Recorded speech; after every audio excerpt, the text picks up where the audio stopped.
Je vais te partager dans cette vidéo comment réserver 20 appels par mois. Je vais te montrer le plan d'action concret en 4 étapes que j'applique pour moi, que je fais appliquer à mes coachés.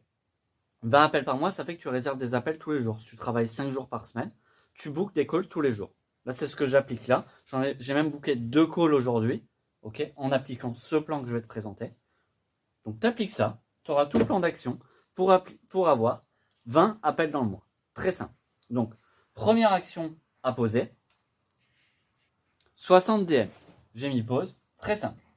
Tu fais 60 MP par jour. 60 MP, c'est quoi? C'est 60 bonjours à des nouvelles personnes de ton réseau. Ça peut être des bonjours à des personnes que tu n'as pas contactées, que tu n'as pas eu en contact depuis 5-6 mois, okay, parce que leur situation a évolué. Ou ça peut être aussi tout simplement des MP à froid. Ça, tu fais ça sur une plateforme. Okay, donc, soit tu le fais sur LinkedIn, soit tu le fais sur Insta, soit tu le fais sur Facebook. Okay, sur une seule des trois. Okay, tu en choisis une. Moi, par exemple, je suis sur LinkedIn. Je fais ça exclusivement sur LinkedIn. Donc, toi, tu en choisis une. Sinon, tu vas complètement t'éparpiller. Mais 60, pas 40, pas 30. Non, tu en fais 60. Dans ces 60, tu vas avoir évidemment pas toutes les personnes qui vont te répondre. Si tu es plus sur Insta et sur LinkedIn et que tu fais ça avec ton réseau ou sur Insta aussi, sur des personnes qui te suivent déjà, tu auras un taux de réponse à tes DM qui sera supérieur évidemment que si tu fais des MP qui sont complètement à froid. Donc sur LinkedIn, c'est pas possible sauf si tu payes. Sur Insta, Facebook, c'est possible. Donc évidemment, si tu fais des MP exclusivement à froid, tu auras un taux de réponse qui sera supérieur. Par contre, si tu as des personnes qui te répondent à froid, c'est déjà mieux. Ton taux de réponse est peut-être plus faible, mais tu as quand même plus de chances d'engager une conversation, parce que si une personne répond à un inconnu, c'est qu'elle est vraiment OK d'y répondre. Alors qu'une personne qui répond parce qu'elle est dans ton réseau, elle peut répondre parce que c'est OK, parce que tu es dans le réseau, machin, et puis après, tu as plus d'objections. OK? Donc, 60 DM. Très simple, hein, mais il faut juste le faire. Le seul problème déjà ici, c'est qu'au niveau des 60 DM, soit j'ai des personnes qui s'éparpillent dans les réseaux, c'est-à-dire qu'elles font un peu sur LinkedIn, un peu sur Insta, un peu sur Facebook, du coup elles se perdent, soit elles font pas le nombre de DM. Donc du coup j'en fais que 30. Ah oui, mais je réserve pas des appels tous les jours. Oui, mais t'en fais que 30, t'en fais la moitié. Okay, donc 60 c'est hyper simple, il faut juste le faire. Ensuite, 40 relance. 40 relances. Très simple. 60 DM, 40 relances. 40 relances, c'est des personnes là que tu as essayé de contacter qui n'ont pas forcément répondu. Ça peut être des personnes à qui tu as déjà envoyé des messages, avec qui tu es en conversation et la personne a oublié de te répondre. Pourquoi c'est super important les relances? On dit toujours que l'argent est dans les relances parce que la personne va prendre son téléphone, elle va voir ton message. Oh, une mouche. Oh, tiens, un truc. Oh, TikTok. Elle va t'oublier. On est tous pareils, hein, moi le premier. Je suis bien mes messages moi-même. Je vois même qu'en suivant mes messages, et des fois je zappe, puisque je clique sans faire exprès. J'ai oublié de mettre non lu alors que j'étais occupé, et boum, je zappe. Donc rien que le fait de relancer, ça permet aussi de voir que nous-mêmes, on n'a pas répondu à des gens. Ok? Et donc c'est exactement ce qui arrive par les gens, et pour les gens aussi, pour ton réseau aussi. Il ne faut pas oublier que ton réseau, on reçoit tous des MP toute la journée, donc on est hyper accaparé par ça. Donc ça va être super important de faire des relances. Et tu vas voir un point que je vais te présenter là, il va être essentiel. Le 4e point, je vais le présenter en 4e. Il est hyper essentiel et c'est un lien avec les relances. Donc 40 relances. C'est très simple ça, hein. C'est juste des actions. Le seul vrai problème, c'est que la plupart des gens ne font pas assez de DM, se concentrent sur plein de réseaux et font pas assez de relances parce qu'ils ont peur de relancer. Et les relances, tu t'arrêtes pas. Okay, c'est pas j'ai fait 2 relances et c'est bon, j'ai relancé Anthony. Je peux arrêter de relancer la personne. Non, tu me fais 10 relances s'il faut. Je t'ai partagé sur la chaîne, je t'ai montré, j'ai fait 10 relances, je crois, à une personne ou plus. Je me souviens plus, tu iras voir sur la chaîne. 10 relances en mettant des emojis, en mettant des prénoms. Tu sais, il y a des gens moi je vois sur LinkedIn, des gens ils disent oh, il faut surtout pas mettre de prénoms, il faut surtout pas mettre emoji, il faut surtout pas mettre point d'interrogation, au secours, faut pas faire ça. Ben, c'est pourtant ce que j'ai fait, c'est pourtant ce que je fais. Des personnes rigolent, des personnes me disent ah tiens c'est marrant ce type de relance, et des personnes me font après, j'ai partagé ça sur une vidéo YouTube, des vidéos, des vocaux en me disant, en me racontant après leur vie, en me racontant ce qui se passe dans leur vie. Parce que derrière, j'ai pas fait que ça aussi. J'ai fait des vocaux, j'ai fait d'autres choses, évidemment. Mais tu vois le but. Et aussi, j'ai une personne qui m'a dit l'autre jour, qui m'a envoyé un post, coup de gueule sur moi qui reçoit des emojis. Du coup, qu'est-ce que j'ai fait? Bah, je lui ai expliqué. Il dit, bah, c'est marrant, parce que toi, tu dis ça, mais j'ai d'autres personnes qui rigolent. J'ai d'autres personnes où j'ai dit les cas que je viens de te dire là. La personne, elle m'a dit, bah, tiens, j'aime beaucoup ta réponse, et on échange. Voilà. Donc, quand toi, tu es parfaitement au clair sur ce que tu fais, et parfois on manque de clarté sur notre intention dans les relances, bah, tu es capable de l'exprimer. Et ok, parfois tu peux avoir des jambons en face, ça peut arriver. Des gens qui sont, parce que tu sais pas comment ils sont dans leur vie, peut-être qu'ils sont mal dans leur vie, donc ils veulent pas comprendre ce que tu dis. Ok. Et quand tu as des gens normaux où ça va plutôt bien pour eux dans leur tête, dans leur vie, où ils ne voient pas ton message à un mauvais moment de la journée, bah, quand tu leur expliques, bah, ils le comprennent, tu vois. Cette personne-là qui avait fait un post coup de gueule, bah, elle l'a compris. Parce que mon intention, c'est vraiment de connecter, de voir si je peux aider les gens, de voir si je peux apporter de la valeur. C'est ça mon intention réelle, donc je peux l'exprimer. Et j'ai une personne en face bah, qui était ouverte au final. Okay, c'est juste qu'elle a eu plein d'approches, sans doute, qui ne lui convenaient pas. Et qu'elle a eu des émojis avec derrière des personnes qui n'avaient pas potentiellement les mêmes intentions, j'en sais rien, tu vois. Mais, donc, ne lâche pas. Ne lâche pas au niveau des relances. Troisième point, pardon. Je vais mettre pause. Bon, je sais vraiment pas écrire sur un tableau. Déjà que j'écris pas bien. Dans ces DM, dans ces relances-là que tu vas faire, tu vas relever, super important, ça peut être des inefficacités. Le but, c'est quoi? C'est de voir si tu peux amener la personne en appel. Pourquoi on amène la personne en appel? Parce que potentiellement, ça peut faire sens. Peut-être qu'on pourra l'aider, peut-être qu'on pourra aller plus loin ensemble, peut-être pas. Pour voir si c'est pertinent de faire un appel. Pour voir si c'est pertinent de se dire peut-être qu'on pourra aller plus loin ensemble. Il faut voir si la personne, elle a des inefficacités dans ce qu'elle fait. Elle veut atteindre un point A, un point B. Elle est à un point A. Qu'est-ce qui fait qu'elle n'est pas encore à son point B? Est-ce qu'il y a des inefficacités ici qui l'empêchent d'aller à son point B? C'est simple. Et c'est ça que tu dois relever. Et la plupart des personnes n'arrivent pas à relever ça. Ce qui fait que derrière, ils ont des personnes pas qualifiées en appel, ou ce qui fait que derrière, les personnes ne viennent tout simplement pas en appel. Et parfois, j'ai des conversations, il n'y a pas d'inefficacité, c'est ok. Ou les personnes ne sont pas prêtes à les voir réellement, et quand même tu fais des vocaux de valeur, etc., que tu traites les objections, la personne ne les voit pas, c'est ok. Donc c'est soit moi qui ai mal traité les objections, soit parce que la personne est vraiment fermée à l'idée de voir sa réalité. Donc il n'y a pas vraiment d'inefficacité parce que la personne veut pas voir ses propres problèmes et veut rester dans son propre schéma. Ça arrive que les personnes veulent rester dans son propre schéma. Et c'est ok d'ailleurs. Donc nous, on a relevé l'inefficacité, la personne n'en a pas pris conscience parce que ici, on fait quoi? On accompagne là et là. Qu'est-ce qu'on fait? Bon, je vais pas écrire tout quand je passe. J'écris en entier. Vas-y. Accompagne. Bon, j'écris mal. Hein. On accompagne les personnes. On fait des DM, des relances. C'est ça le but. Ok? C'est le but. Le but, c'est d'accompagner les gens. C'est pour ça qu'on fait ça. C'est pour ça qu'on voit si on peut aider des gens. Mais derrière, dès les DM, dès ça, on les accompagne, ces personnes. Ok? Très important. C'est de l'accompagnement, les DM, ici, et derrière les relances pour voir si tu peux continuer d'aider la personne, c'est de l'accompagnement en prise de conscience. C'est tout. Tout ce qu'on fait. Et on voit si on peut relever des inefficacités. Facile ou pas? Bon, ça l'objectif. Tu as plein d'autres ressources sur ma chaîne pour voir les inefficacités. Et ensuite, le quatrième point, où on ne va plus parce que le soleil tourne et il y a ma lumière. Le quatrième point, qui est en lien avec celui-là, qui est aussi en lien avec, non, qui est plus en lien avec celui-là, c'est les objections. Ce qui te sépare entre ton DM, tes relances et tes inefficacités, c'est les objections. Ce qui te sépare entre tes inefficacités et ton appel, c'est les objections. Ce qui te sépare de tes appels, c'est tes objections. Donc c'est toi tes actions là-dessus, c'est toi tes relances, parce que les personnes ont besoin de se faire relancer, c'est que toi tu as trouvé les inefficacités, et c'est que toi tu as la capacité à traiter les objections. Et c'est ça qui fait la différence. Parce que Si c'était juste hyper simple de faire des DM en suivant juste des trames de setting que tu as partout, bah, tout le monde réserverait 20 appels par mois. Même plus. Qu'est-ce qui fait que tu n'en réserves pas tous les jours? C'est que déjà, tu ne fais pas suffisamment de DM, tu ne fais pas assez de relance, ok. C'est que tu ne trouves pas d'inefficacité, mais c'est surtout, dès que tu as une objection, et une personne qui répond pas, c'est une objection, hein, au final. Donc comment tu traites cette objection-là d'une personne qui répond pas dans tes relances?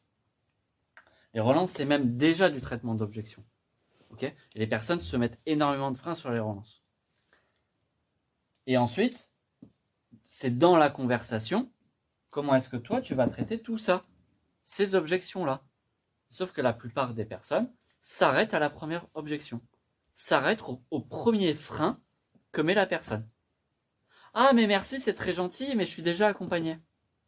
Ah, d'accord, très bien, super, bah bonne continuation. Pourquoi bonne continuation? Tu ne sais pas sur quoi il est accompagné, tu ne sais pas s'il traite les points que toi tu vois, tu ne sais pas où la personne en est, peut-être qu'elle est accompagnée et ça fait des années qu'elle est accompagnée et ça va pas. Peut-être ça fait des années qu'elle est accompagnée, elle atteint tous ses objectifs, donc c'est bien pour elle. Faut creuser, en fait. Enfin, on est accompagnant, on n'est pas accompagnant, on accompagne. C'est très mal écrit, mais on accompagne. Ok? Donc c'est traiter les objections. Et tout ça, au final, hop là, tout ça, ça et ça, c'est des compétences. Ça, c'est des actions. Donc c'est que toi, tu fais pas suffisamment d'actions ou pas les bonnes actions. Ok? Peut-être que tu fais pas les bonnes actions quand tu écris tes DM. C'est possible. Mais ici, là, ta capacité à voir les inefficacités, à traiter les objections pour t'amener aux 20 appels, c'est les compétences. Donc si toi, là, tu n'as pas 20 appels, c'est soit que tu n'as pas les bonnes actions ici, soit que tu n'as pas les bonnes compétences là. En général, c'est un mix des deux. Parce que il y a des personnes qui me disent, j'ai besoin de faire plus de volume juste. Ok, avec le volume que tu as, déjà, combien tu fais d'appels? Ah, ben je fais 2-3 appels dans la semaine. C'est bien. Mais dans tes appels, t'en closes combien? Dans tes appels, il se passe quoi? Peut-être qu'en fait, juste avec le volume que tu as déjà de DM, tu pourrais déjà réserver plus d'appels. Peut-être. Donc c'est ça la vraie séparation, c'est ça la vraie différence. C'est une question de compétence. C'est pas une question de secret magique. Il me manque des méthodes, il me manque il faut que je poste plus, il faut que j'améliore mes posts, je vais faire un webinaire, je vais faire un challenge, il faut que j'améliore mon site internet, je sais pas quelle connerie. Non, va parler à des gens, purée, c'est pas compliqué. Va parler à des gens. Et après, et les bonnes compétences là-dessus. C'est uniquement ça qui te sépare. Pourquoi je te donne ce plan d'action-là et pourquoi il y a peu de gens qui l'appliquent. Il n'y a pas que moi qui en parle de ce plan d'action. Je n'ai pas inventé l'eau chaude sur ça. Je parle juste des bases. Parce qu'en fait, c'est pas sexy. C'est mieux de te faire une très grosse vidéo où on te vend la recette magique, le secret, le hack de copywriting qui, toi, va te faire avoir des appels de vente toutes les semaines, alors que ça ne marche pas pour toi. Ça marche pour des personnes qui sont un stade business bien supérieur au tien parce qu'elles sont connues. Ça marche pas pour toi parce que c'est juste pas ton stade business. C'est pas que ça ne marche pas. Toutes les méthodes fonctionnent. Mais toutes les méthodes ne sont pas forcément adaptées à ton stade business. Et quand on est au stade business qu'on ne fait pas encore 20 ou 30 cas par mois, 20 ou 30 cas par mois, il faut quand même y aller. Ça suffit. Ça suffit. Et après, si tu sais faire 60, bah, tu peux monter. Ok? Je connais une personne qui réserve plus d'appels. Moi, là, en faisant ça, j'ai pu en réserver 2 aujourd'hui. En général, j'en réserve tous les jours. Une personne qui en réserve 2 par jour, bah, elle monte son nombre de DM qu'elle fait. Au bout d'un moment, c'est que du volume. Puis des appels, au bout d'un moment, tu n'en as pas besoin d'en avoir 5 par jour non plus. Et tu peux en avoir 2-3. Imagine, tu en as 2-3 par jour, tu montes bien ton nombre d'appels. Mais déjà 20, tu en as 20 dans le mois. Enfin, un tous les jours. Okay, et ça, c'est pas... Ça, c'est... Attends, je vais te mettre le nombre de temps quand même. Parce que ça, là, en 1 à 2 heures par jour. Hein. En 1 à 2 heures par jour, je reviens ici. En 1 à 2 heures par jour. Il n'y a pas besoin de faire 4 heures par jour pour faire ce plan d'action-là. En 1 à 2 heures par jour. Après, évidemment, tu mets 1 heure en gros pour ça. Et après, si tu as un appel du coup tous les jours, bah, tu as 1 heure, tu as 45 minutes en général pour ton appel. Tu vois, donc en 1 heure par jour, c'est fait. Très simple. Pas sexy. Des bases. Très simple. Très simple.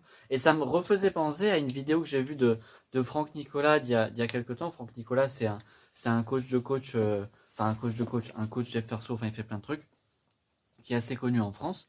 Et je voyais une vidéo de lui il y a quelques temps. Et il disait à un moment donné, il me semble, c'était quasiment au démarrage de son entreprise. Donc lui, il a des entreprises depuis longtemps. Ça fait plus de 30 ans qu'il a des entreprises au moment où je fais cette vidéo. Il faisait quoi? Il faisait, je crois, 200 appels à froid tous les jours, au tout début. Il y a 30 ans. Hein. Est-ce que ça a changé les méthodes? Oui, il y a 30 ans, il n'y avait pas de réseaux sociaux. Ok. Il y a 30 ans. Mais maintenant, c'est beaucoup plus confortable. Hein. T'imagines 60 appels à froid, donc il prenait des numéros, il appelait les entreprises à froid comme ça. Et toi, t'as peur de faire 60 DM alors que t'es planqué derrière ton ordi. Et donc on parle. Donc déjà, il y a des choses à travailler, tu vois. Notamment, enfin, sur ça, sur les actions. Mais c'est surtout, c'est les mêmes bases. Hein. Il n'y a pas besoin de hack, de stratégie secrète, etc. C'est les mêmes bases. Enfin, juste t'es accompagnant, lui est accompagnant. Ok, si tu fais un autre métier autre qu'accompagnant, c'est peut-être pas la même chose. Mais si t'es accompagnant, bah, tu veux accompagner des gens, bah, va parler à des gens. Va parler à des gens. Te cache pas derrière des webinaires, c'est pas encore ton stade business. Te cache pas derrière ton site internet, c'est pas encore ton stade business. Te cache pas encore derrière un challenge, derrière tes posts en te disant ah tiens, si je fais des posts, les gens ils vont donner leur carte bleue de suite. Ça c'est un mythe. T'as déjà vu une personne, même toi, même à des gros du marché, t'arrives après un post, tu donnes la carte bleue? Non. Ils t'amènent dans un truc, tu vois un closer, tu vois des gens quand même.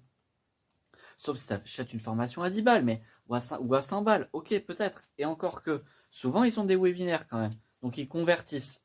Et pourquoi ils utilisent des webinaires? Parce qu'ils ont énormément de volume à absorber. Ils ne peuvent pas parler aux 2000 personnes qu'il y a sur le webinaire. Ok? Si je reprends Franck Nicolas, un de ses webinaires dernièrement, il y avait 10 000 personnes sur son webinaire. Il ne va pas faire des MP à 10 000 personnes. Donc, il fait un webinaire parce que les gens le regardent.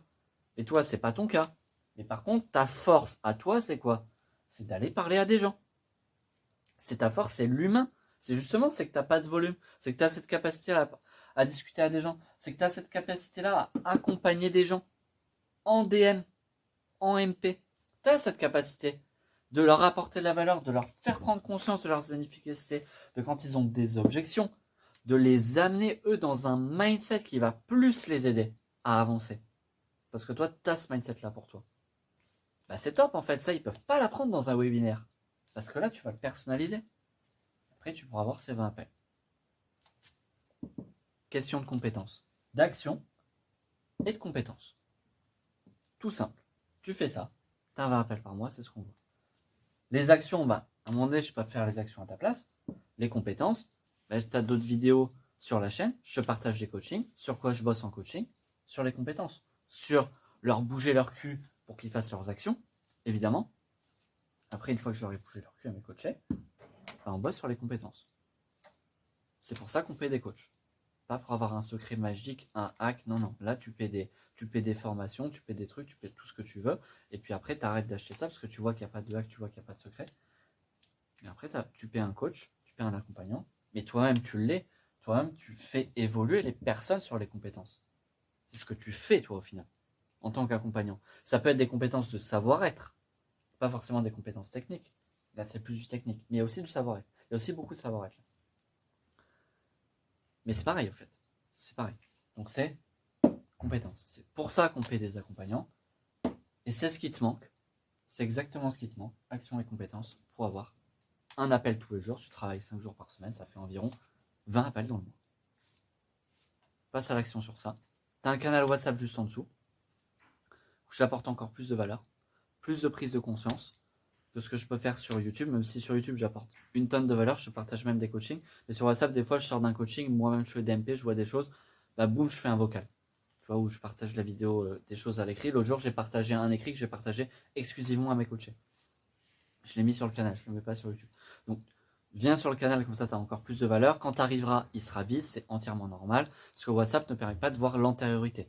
Donc, t'attends un peu, t'attends un jour ou deux, et tu auras de la valeur qui arrivera. Okay, mais plus tu tardes à y aller, plus tu perds de la valeur. Puis voilà, passe à l'action. Viens sur le canal, comme ça tu as encore plus de valeur. Abonne-toi à la chaîne aussi si tu veux voir les vidéos, mais dans tous les cas, si tu viens sur le canal, je te les mets aussi.